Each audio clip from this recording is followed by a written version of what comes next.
Nos últimos anos, a humanidade vem testemunhando uma saturação de ocorrências trágicas e catastróficas em todo o planeta, que, se conectadas a antigas previsões, seja por parte de Nostradamus ou do apóstolo João em Patmos no seu livro das Revelações, o Apocalipse, dão a impressão de que estamos nos aproximando do temido fim.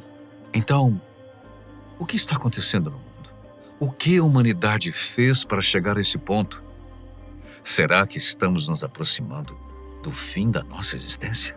Há algo que possamos fazer de concreto para reverter essa situação? Eu já lhe adianto que não será fácil sair dessa.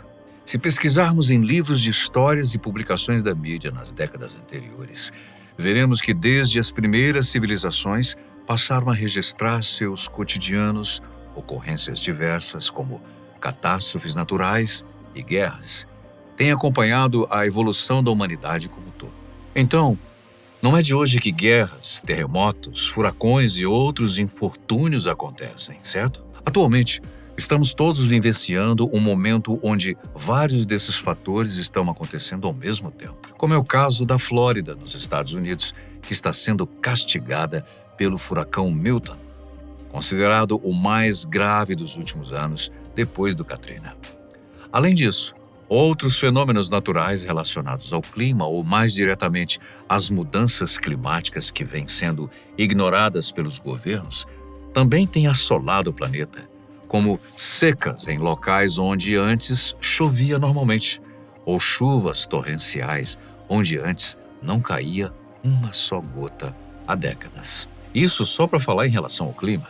Mas há outros agravantes, como as guerras que agora destroem cidades e vidas no leste europeu e também no Oriente Médio. Enquanto os nossos roteiristas preparavam esse roteiro, o furacão apelidado de Milton estava a caminho da costa leste dos Estados Unidos, especificamente em direção à Flórida, devendo chegar às cidades litorâneas na categoria 5, isso é, ventos de até 300 km por hora. A cidade de Tampa, com cerca de 400 mil habitantes, será a porta de entrada para o Milton. Alguns especialistas, no entanto, acreditam que o Milton pode atingir uma categoria nova, que seria a 6, inaugurando um novo patamar no contexto da destruição. É comum que toda tempestade perca força ao atingir o continente, e por isso mesmo, esses mesmos especialistas acreditam que o Milton atinja a Flórida com rajadas de vento e bolsões d'água de uma forma anormal nunca vista antes. Talvez até mais forte do que os americanos passaram quando o Katrina praticamente destruiu grande parte de New Orleans, no estado da Louisiana, em agosto de 2005. Tal força da natureza resultou na morte de mais de 1.800 pessoas e gerou algo em torno de 125 bilhões de dólares em prejuízos. De acordo com a mídia norte-americana, a temporada de furacões de 2024 está sendo considerada a mais preocupante e perigosa dos últimos 20 anos. Agora, no final de setembro deste ano, outro furacão atingiu a costa leste e, consequentemente, 6 estados americanos. O Helena, que deixou um saldo de mais de 200 mortos e mais de 1 milhão de pessoas tiveram problemas, desde a perda de luz por alguns dias até dos seus próprios imóveis, já que muitos foram arrastados pela ventania, que chegou a 224 km por hora. O Helena foi um furacão de categoria 4. Outro furacão que atingiu não só os Estados Unidos, mas também assolou o Caribe, foi o Beryl, com ventos atingindo até 300 quilômetros, significando que ele foi um furacão de categoria 5. Enquanto entre os americanos foi registrada apenas uma morte, no Caribe o Beryl deixou um saldo de pelo menos 11 mortos. O Beryl também atingiu parte do México até se transformar numa tempestade tropical. Bom, esses foram somente alguns exemplos. E o que provocou esses furacões, André? De acordo com climatologistas, 2 fatores foram considerados os principais motivos para esse clima louco que os americanos e latinos vivenciaram este ano. São as temperaturas mais elevadas da superfície do mar, uma vez que as águas do Atlântico, mais quentes nessa temporada, forneceram mais energia para a formação e intensificação das tempestades. Outro fator foi a presença de padrões de vento que não desfavorecem a formação de tempestades tropicais, criando as condições favoráveis para o aumento da atividade de furacões. Desastres naturais sempre ocorreram no planeta. E não só furacões, como também terremotos e maremotos já fizeram estragos demasiados e também diversas vítimas. Contudo, a cada década que passa, os resultados vão piorando, uma vez que o número de habitantes tem aumentado muito na maioria das cidades e também pelas condições climáticas pelas quais o planeta vem sofrendo. Além do mais, é evidente que a natureza está perdendo muito espaço em nome do crescimento das áreas urbanas e também de enormes plantações, tudo em nome do crescimento populacional. Mas isso já era previsto desde o final dos anos 80, quando revistas especializadas passaram a mostrar artigos que alertavam sobre os problemas pertinentes e suas consequências. No ano de 2023, vários locais da Terra foram literalmente torrados, com uma quantidade enorme de queimadas ocorridas em todo o canto do planeta. Os incêndios florestais do ano passado superaram em muito as marcas de outros anos, havendo ocorrências perturbadoras no Brasil, em Portugal, nos Estados Unidos e até no Havaí, quando uma cidade inteira foi atingida. No estado havaiano, Lahaina e Maui foram as mais prejudicadas, especialmente Lahaina, que já estava sofrendo com uma seca anormal depois de um grande período sem chuvas, com seu solo se tornando um tapete altamente inflamável. Não é de agora que o mundo enfrenta incêndios dessa natureza. Há muito tempo o planeta vem sendo castigado pelo fogo, e o que é pior, normalmente é causado pelo próprio homem, seja de forma acidental ou propositalmente. Como sabemos de imediato, os incêndios têm uma série de efeitos colaterais significativos, tanto para o meio ambiente quanto para a saúde humana. Incêndios destroem várias áreas de vegetação, levando à perda de biodiversidade. Muitas espécies de plantas e animais são diretamente afetadas, algumas até ameaçadas de extinção. Sem falar que, com a perda de milhares e milhares de hectares de floresta, há um impacto significativo na atmosfera. E se repetido ano após ano, chega uma hora que simplesmente os processos naturais que geram as nuvens de chuva diminuem ou cessam de vez. Esse ano de 2024, sentimos na pele as consequências das secas passadas. O calor bateu recorde no mundo inteiro, principalmente naqueles países em que o desmatamento foi exacerbado, diminuindo não somente a quantidade de chuvas em diversas regiões, como, por outro lado, fazendo chover torrencialmente onde raramente caía uma gota de chuva. Esse foi o caso do deserto do Saara, que recebeu uma quantidade recorde de chuva, chegando a ressuscitar oásis há muito tempo secos e criando grandes e novos lagos em meio à areia escaldante.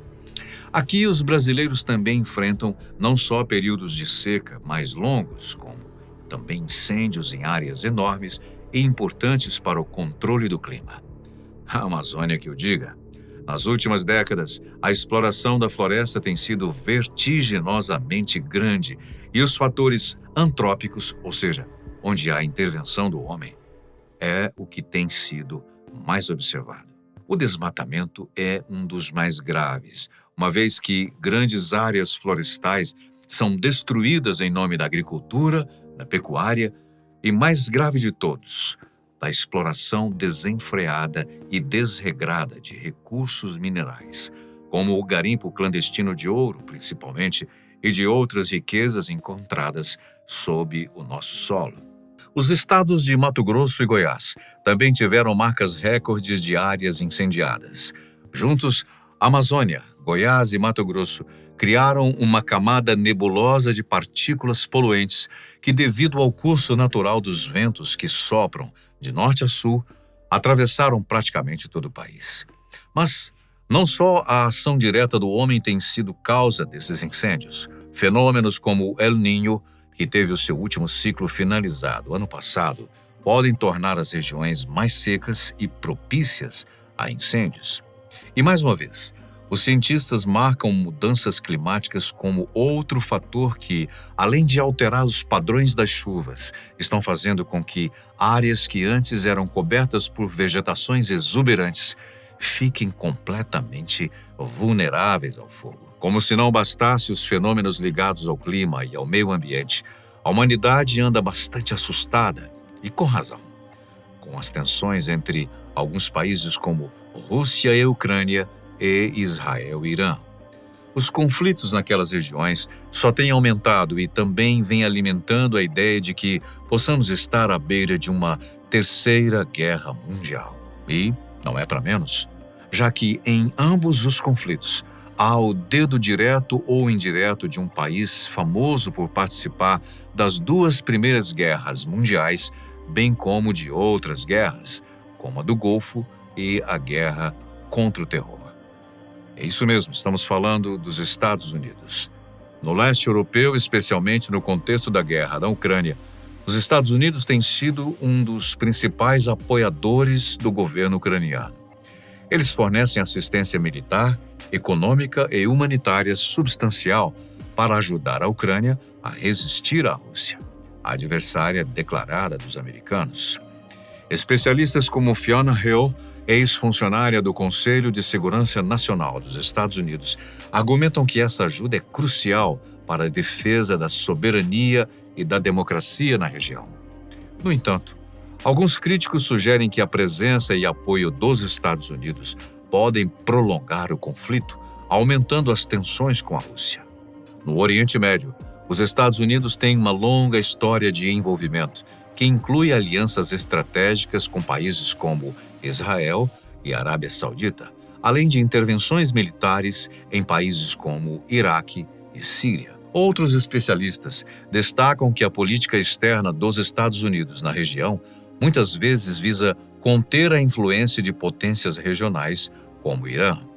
No entanto, essa intervenção é vista por alguns como um fator que exacerba os conflitos em vez de resolvê-los. Seja por meio de apoio militar ou diplomático, a intervenção dos Estados Unidos pode influenciar significativamente a dinâmica desses conflitos. Alguns analistas argumentam que, sem a intervenção dos americanos, certos conflitos poderiam ter evoluído de maneira diferente, possivelmente menos violenta. Esses conflitos não são apenas regionais, eles têm implicações globais. Por exemplo, a guerra na Ucrânia afeta a segurança energética e alimentar do mundo, enquanto os conflitos no Oriente Médio podem desestabilizar mercados globais de petróleo e aumentar o risco de terrorismo. Portanto, é do interesse global buscar soluções para esses conflitos. Para você, a intervenção das potências globais é mais benéfica ou prejudicial nesses contextos que acabamos de narrar? Por favor, deixe a sua opinião nos comentários. E, muito especialmente ligada às previsões bíblicas e nostradâmicas, muita gente se apega aos textos antigos para tentar explicar um possível apocalipse global, que poderá até extinguir a vida humana. Mas o fato é que, por mais que isso nos pareça algum tipo de devaneio, a impressão que se tem é que a humanidade está usando aquelas antigas previsões como um roteiro para que ela tem feito no presente.